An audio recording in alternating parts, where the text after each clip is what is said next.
Bienvenue, chers amis, pour une saison nouvelle de l'émission Appel de l'aurore. Toujours à votre service, Marie-Josée Roux, votre animatrice, désormais consacrée, je dirais, qui vous présente cette semaine une charmante femme que vous connaissez bien dans le paysage de Victoriaville. Elle rayonne depuis longtemps. Oh. Anne Beaumier, merci Anne d'avoir accepté cette invitation à nous partager ton projet, ton festival pour la 13e année. Tu es déjà venue ici à l'émission nous le présenter. Moi, je félicite et je salue ta persévérance pour ce projet tout frêle au début, dont on aurait pu penser qu'il était fragile, embêtant, tout ça, mais là, ça porte un fruit pas inespéré, mais peut-être inattendu. Bien, quand j'ai eu l'idée de faire le Festival de la paix en 2009, c'est comme si je voyais déjà le festival adulte. Ah oui? Oui, c'était très gros dans ma tête. Fait que la première année, c'était très large, c'était éparpillé partout. Parce que je voyais le Festival de la paix partout dans Victoriaville. Oui. Puis là, après, j'ai su qu'il fallait qu'on fasse ça plus petit pour grandir. Ah bon. Fait que là, c'est comme si là, tout à coup, à la 13e année, on a un petit peu plus les moyens de nos ambitions, je pense. Je sens vraiment 2023 comme une année tremplin. Voilà, moi j'ai regardé la programmation, c'est plein de gens, c'est plein d'activités, de festivités, ça va être festif. Bien, c'est de tout temps la fête dans le festival, mais cette année, plus que jamais. Qu'est-ce que tu nous proposes? Parce que ça s'en vient, là, c'est déjà la semaine prochaine, les 21, 22, 23 et 24 septembre. Attends un peu. Avant de me parler de tout ce qui s'en vient, j'aimerais ça que tu me parles de la paix. Oui.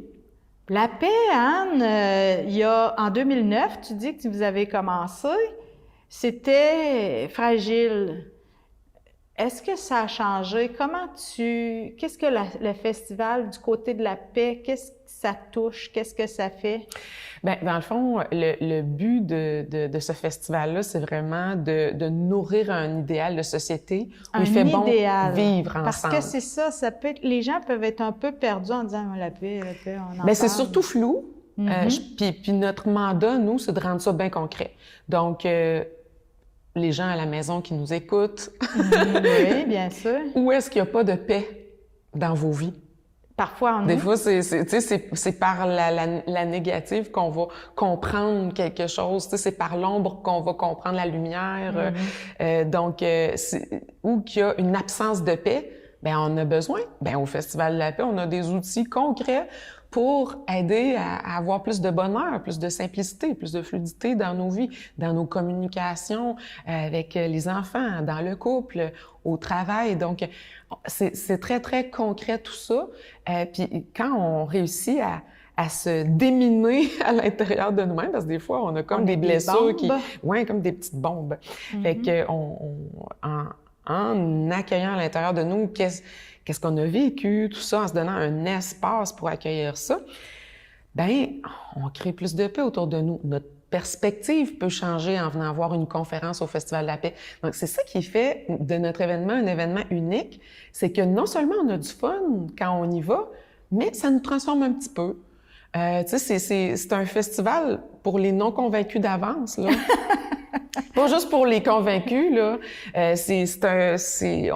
On fait des activités qui va plaire à monsieur, madame, tout le monde, aux familles, puis c'est des belles valeurs.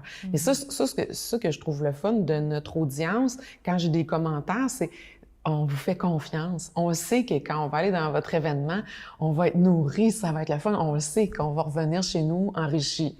Donc ça, c'est toujours des témoignages qui me font du bien. Oui. Mais pour les non-convaincus, parce que c'est ça, il y en a qui peuvent être sceptiques. 13 ans que tu parles de paix, que tu promeus la paix par le festival, que tu t'affiches, que tu je dirais pas mènes le combat, c'est déjà du langage guerrier, non? Mais que On tient le phare. Oui. Oui, on tient le phare, puis on persiste dans le message que la paix, comme Gandhi l'a dit, ça commence à l'intérieur de nous. Faut juste avoir comme la petite dose, des fois, de courage de regarder qu'est-ce qu'on pourrait transformer. Puis ça, ben c'est sûr, des fois, ça fait qu'on sort d'une zone de confort, mais c'est pour aller vers un autre confort. C'est pas si pire. Ah ben, Moi, ça, c'est pour plus de confort, parce qu'on se rend pas compte, des fois, dans une zone de confort, on vit plein de malaise, de mal-être, mais on reste dans le connu. Ouais, Mais le Festival de la paix, c'est juste de sortir un petit peu du connu pour aller découvrir des super belles choses. C'est pas si pire, ça ne demande pas une grande dose de courage que ça. Non, pas de courage.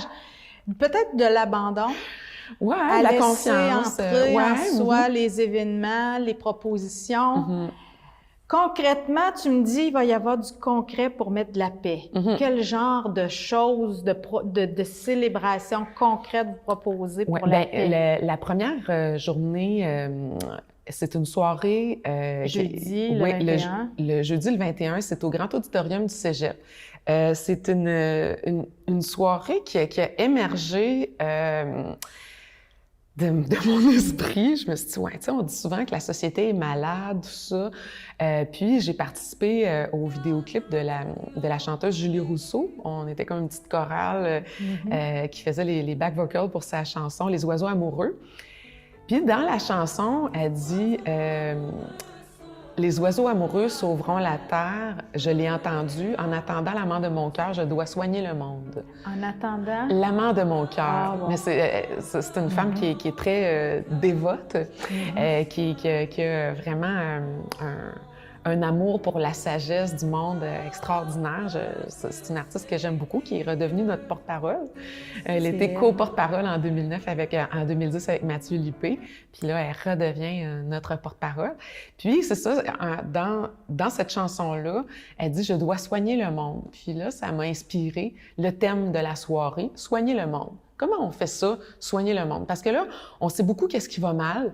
Je connais énormément de personnes qui ne regardent plus les nouvelles parce que c'est trop négatif. C'est courant, hein? On entend ça. Beaucoup de gens qui se protègent de ce qui se passe dans le monde et c'est compréhensible. À un moment donné, on veut être heureux, mais il y a de l'espoir. Il y a des choses de belles qui se passent. Donc, on va faire... il y a beaucoup de tribunes pour le positif. Exact. Il y a L'Avenir nous appartient à Télé-Québec, que j'adore. C'est une superbe émission. Mais c'est la seule, je trouve, qui diffuse vraiment du beau et du bon. Mais quand même. Mais il y a l'Appel de l'Aurore à la télé communautaire aussi. Donc, c'est ça. Donc, dans cette soirée-là, pour la première fois, je vais prendre la parole. C'est à cause d'un appel Facebook, les gens ont dit, je dis, ben, qu'est-ce que vous aimeriez voir en conférence? Puis il y a plein de gens qui ont dit, toi, je disais, hey, j'étais sérieuse dans ma question, moi, là. C'est ça. Puis finalement, il y a une femme qui a écrit un paragraphe comme quoi, justement, j'avais 13 ans d'expérience à bâtir un monde meilleur, puis que peut-être qu'à un moment donné, ce serait bon que je parle de ma perspective des choses. Puis ça m'a travaillé, puis je dis OK.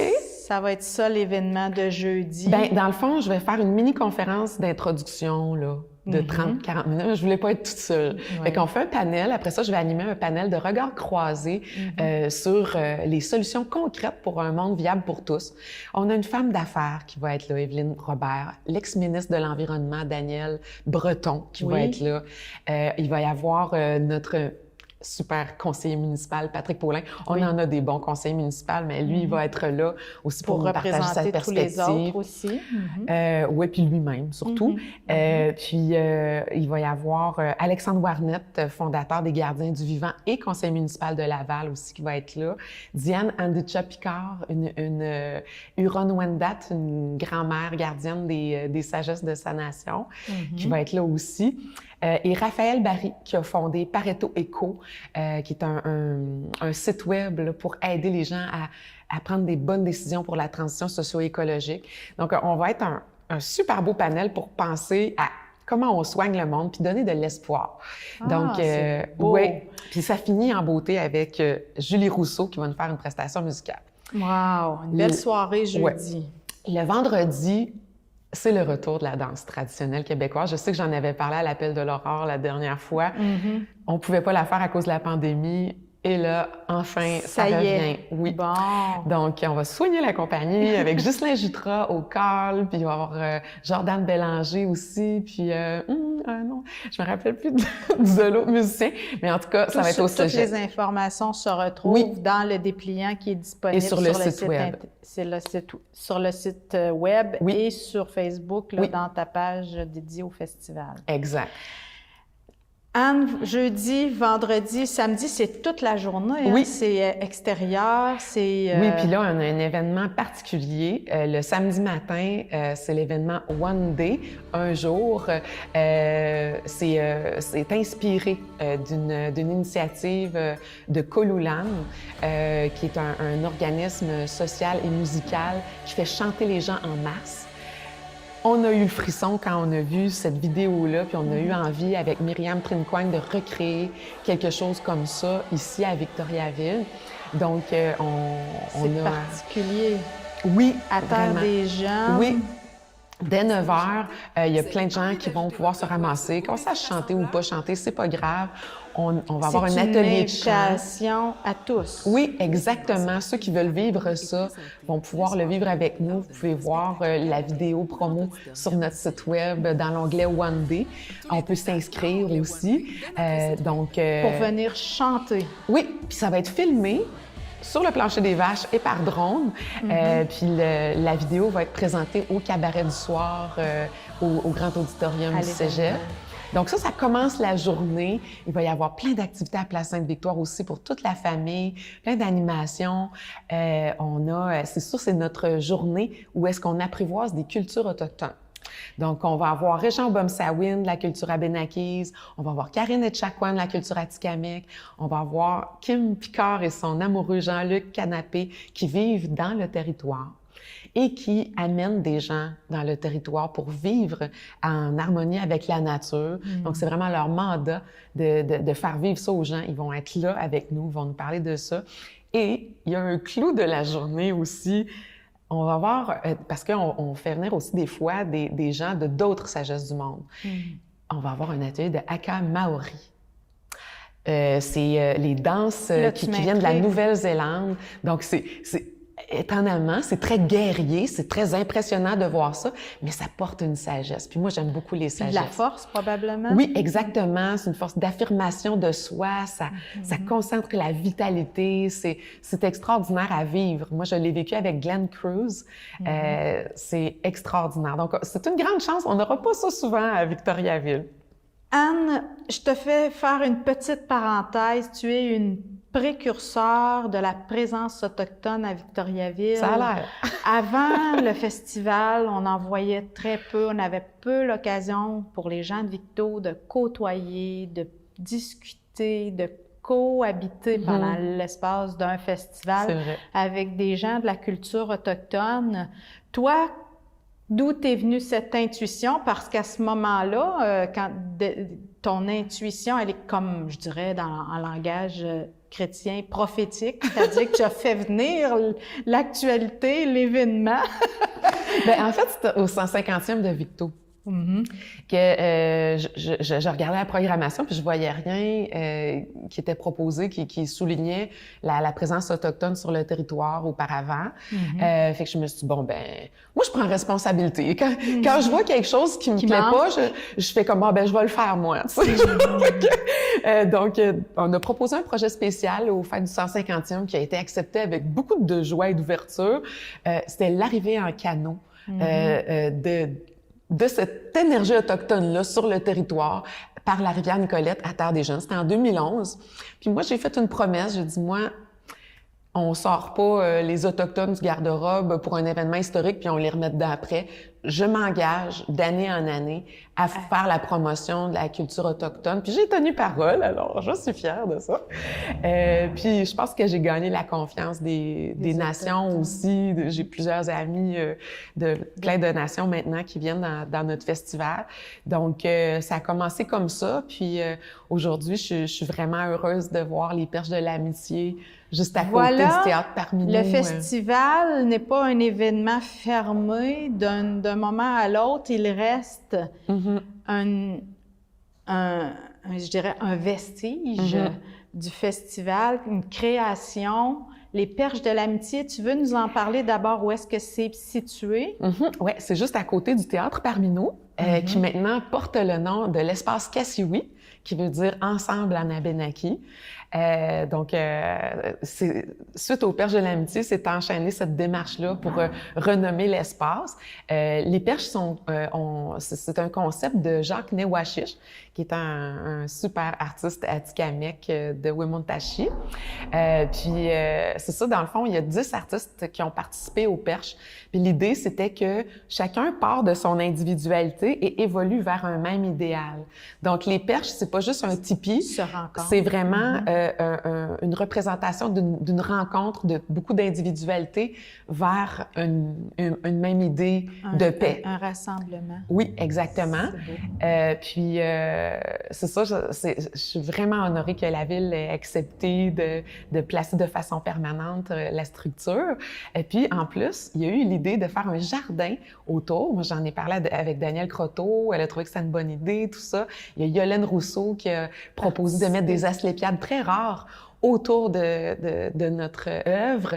Puis là, en plus, l'espace Kassiwi, donc il y a comme une marque géographique aussi qui reste à Victo, donc oui. C'est une belle initiative, c'est une belle célébration, c'est concret ça aussi pour marquer le passage du festival sur notre territoire, pour employer tes mots.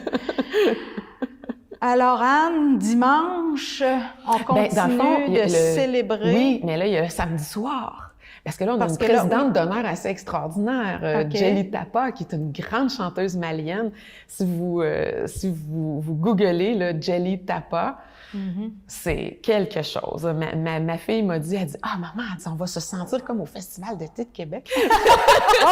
Non, elle est ce n'est pas peu dire. C'est une femme extraordinaire. Elle a collaboré avec des grands artistes dans le monde. Elle revient d'une tournée en Europe de l'Est où il y avait une foule de milliers de personnes qui criaient son nom.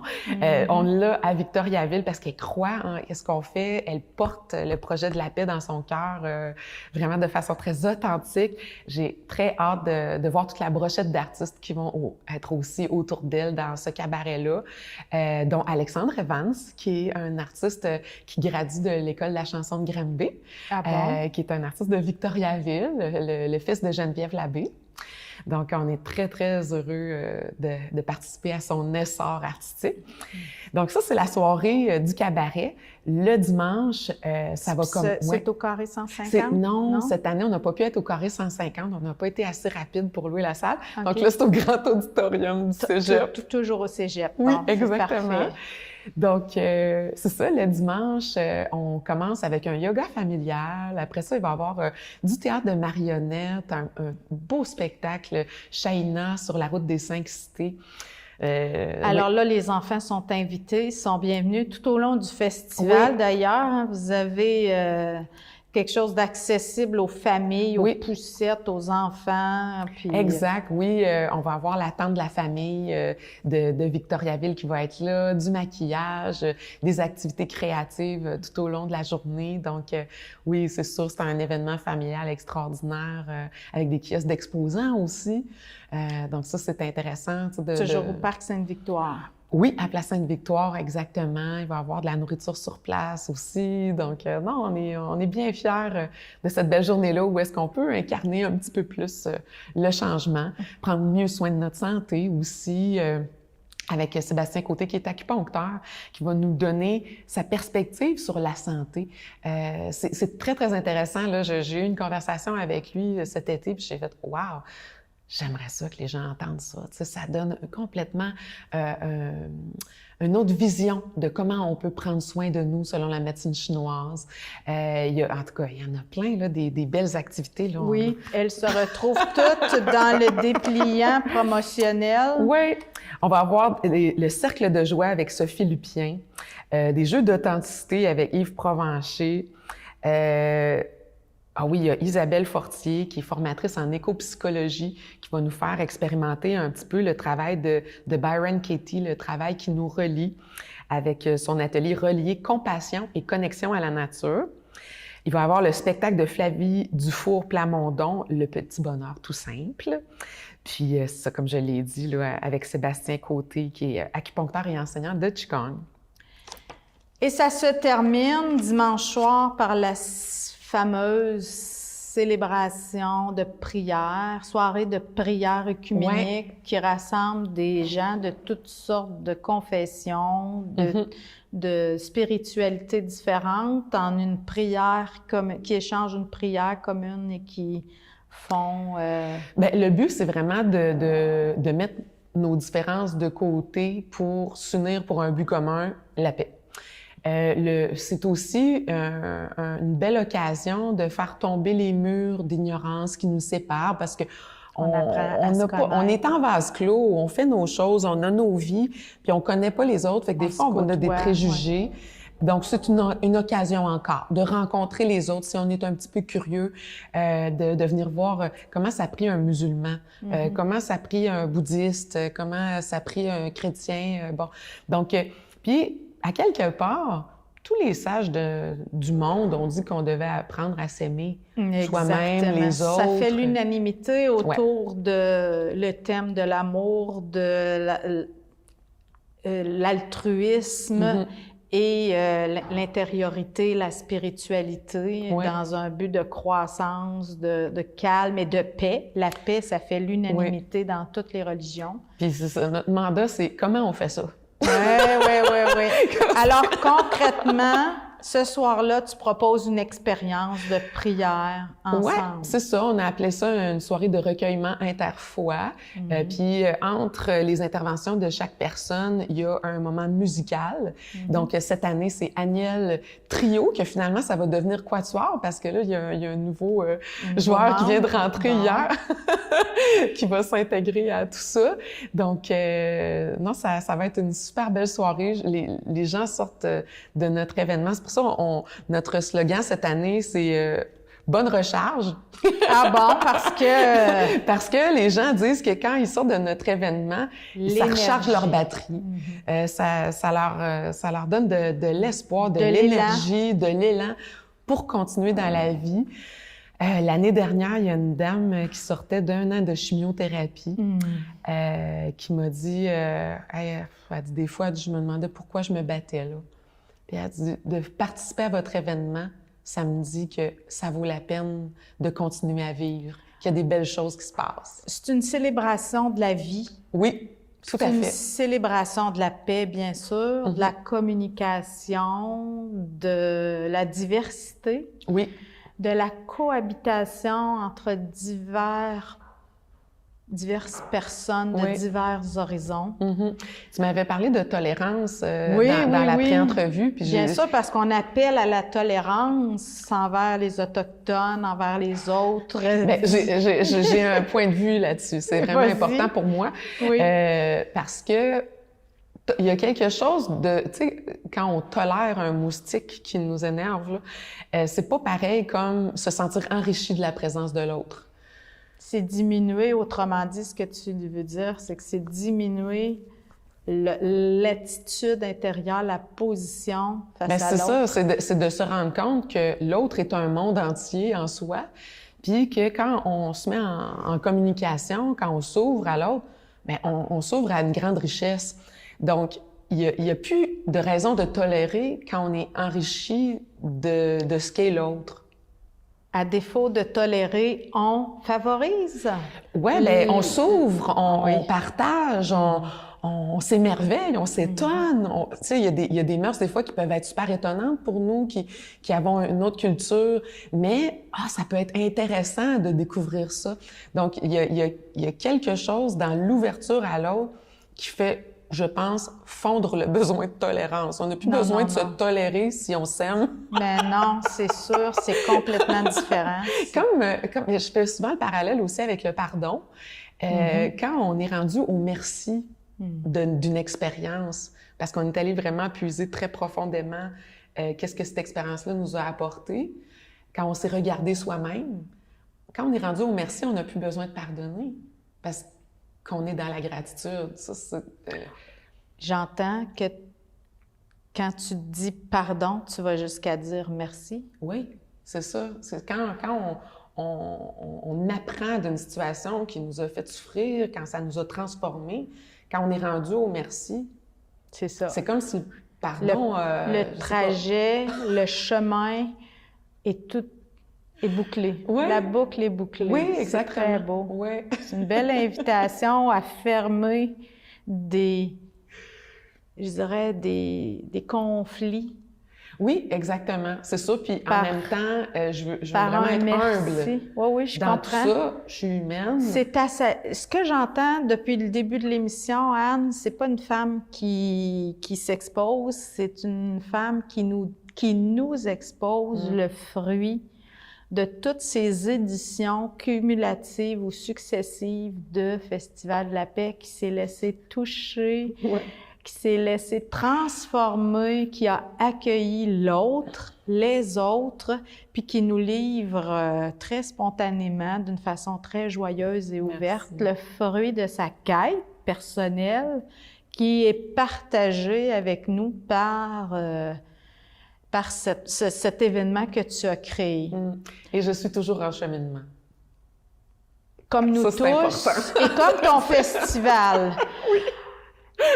Que dire de mieux pour conclure cette émission, Anne? Je te souhaite bon festival, mais surtout longue vie au Festival de la paix à Victoriaville. Et j'invite chacune d'entre vous à fréquenter à un moment ou à un autre, parce que c'est ça qui est beau avec le festival, on peut s'y joindre à tout moment, cueillir un petit bout, revenir, repartir, cueillir les fruits du travail d'Anne et ce beau festival. J'espère vous y rencontrer. On se dit à bientôt, Anne. Venez recharger vos batteries.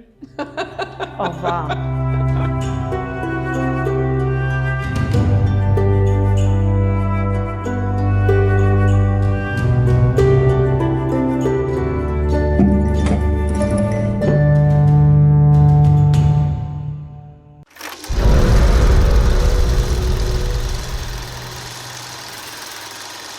Consommer de façon responsable, ce n'est pas seulement recycler. Fait que je fais quoi avec ça? Tu répares, tu reconditionnes ou tu réutilises. OK, mais je fais ça comment? C'est possible, en exigeant des biens durables et des réparations accessibles.